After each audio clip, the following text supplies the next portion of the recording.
자, 오늘 함께 볼 하나님의 말씀은 레위기 7장 8절부터 7절입니다. 오늘 우리가 함께 볼 하나님의 말씀은 레위기 7장 8절부터 10절까지의 말씀. 레위기 7장 8절부터 10절 제가 봉독합니다. 레위기 7장 8절입니다.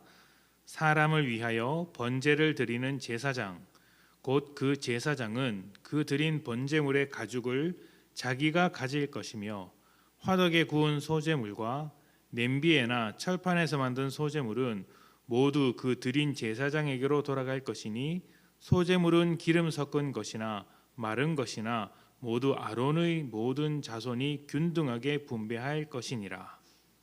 아멘.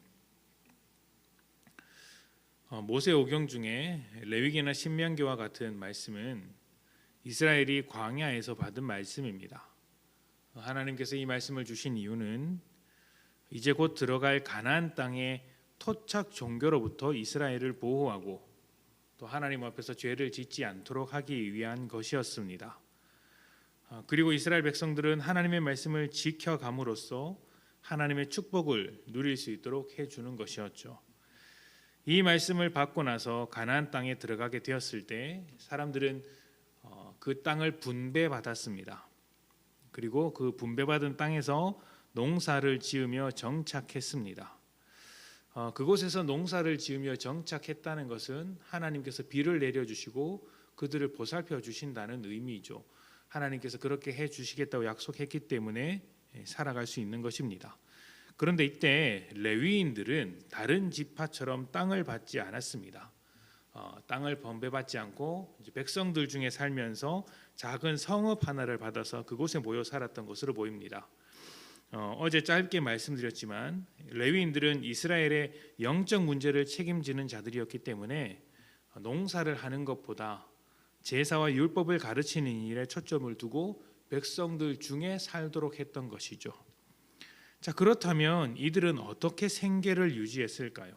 땅도 없고 농사도 짓지 못하고 율법과 제사의 사역에 최선을 다했다면 먹고 살아갈 방법은 있어야 하지 않겠습니까?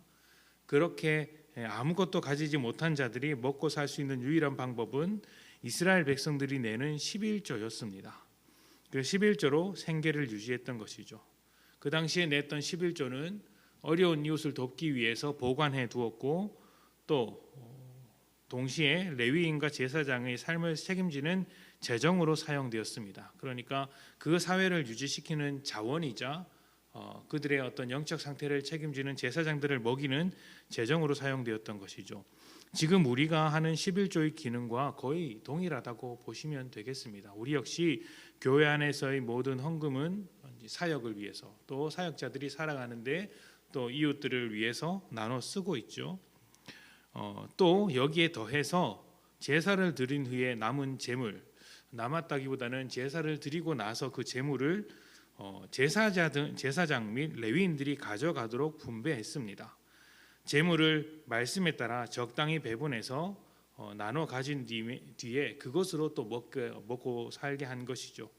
이렇게 한 이유는 그들이 하나님과 이스라엘 사이의 중재자로서, 그러니까 제사장이 중재자로서의 사역에 집중하도록 한 것이고 일을 하느라 헛된 유혹에 빠지지 않도록 하는 것이었습니다. 아무래도 생계를 위해서 여러 가지 직업을 가지게 되면 제사장으로서의 역할에 소홀하게 될 것이기 때문에 제사장을 그냥 생계를 모두 내려놓고 백성들의 손에 맡겨둔 것이죠. 백성들이 11조나 아니면은 그 재물을 합당하게 낸다면 제사장은 제사장의 역할을 집중해서 할 것이고 또 제사장이 그 역할에 집중한다면 백성들은 제사장으로 인해 그 영적 상태가 날마다 더 좋아질 것이다. 이런 구조를 하나님께서 짜둔 것입니다. 그러니까 이런 것을 보면 하나님께서 제사장의 삶과 백성들의 삶을 아주 정교하게 엮어 놓았다는 생각이 듭니다.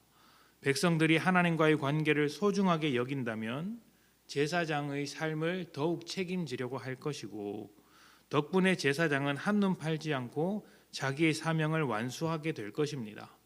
또 제사장이 자기의 사명을 완수한다면 백성들은 날마다 거룩해질 것이고 하나님과 더 친밀한 관계 속에서 백성에게 부여된 역할을 충실하게 하면서 살아갈 것입니다.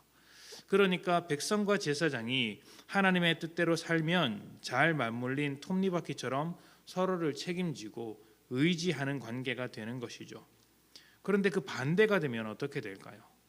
백성이 하나님의 뜻대로 살지 않으면 당연히 11조도 없고 제사도 드리지 않을 것입니다.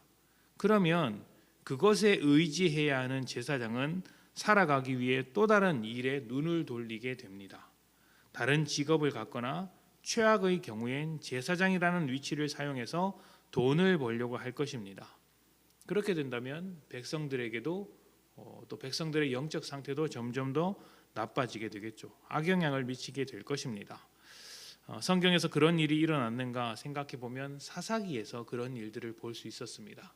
제사장들이 자기가 있던 곳을 떠나서 다른 집에 들어가서 그 집에 제사장 역할을 하고 우상을 섬기고 이런 일들을 보게 되었습니다.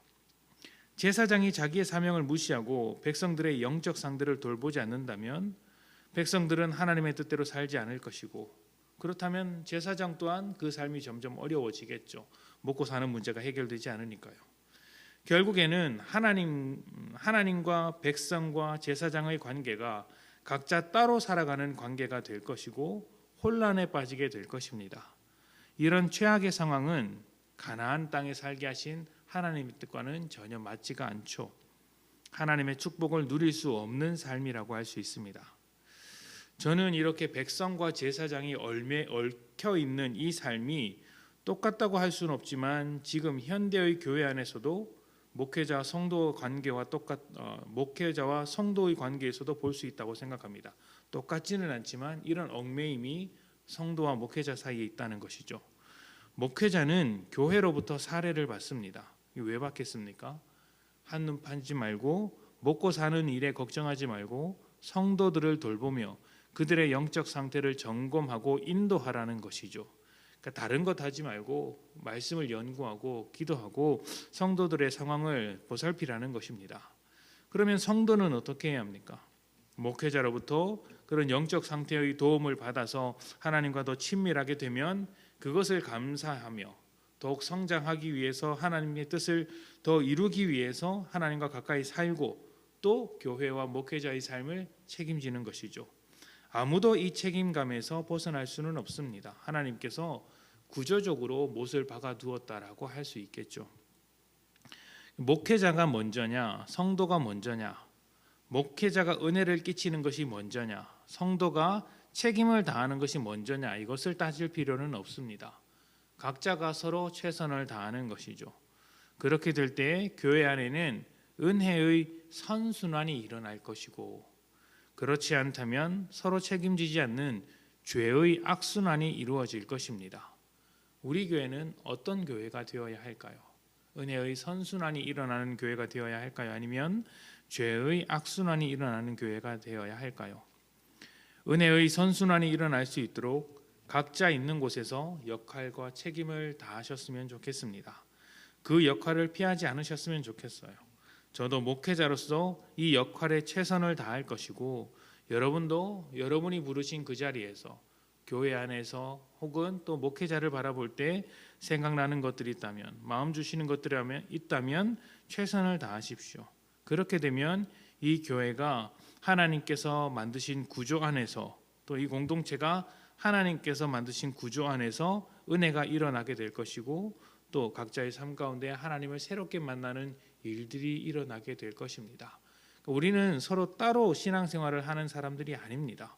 우리가 신앙으로서 잘 살게 되면 함께 얽혀져 있는 이 공동체 안에서 선한 일이 일어나게 되는 것이죠. 서로가 영향력을 주고받는다라는 것입니다. 이 점을 잊지 말고 우리가 서 있는 곳에서 하나님께서 마음을 주시는 대로, 또 하나님께서 인도하시는 대로 자기 역할을 다하는 그런 복된 교회 성도님들이 되시기를 축복합니다.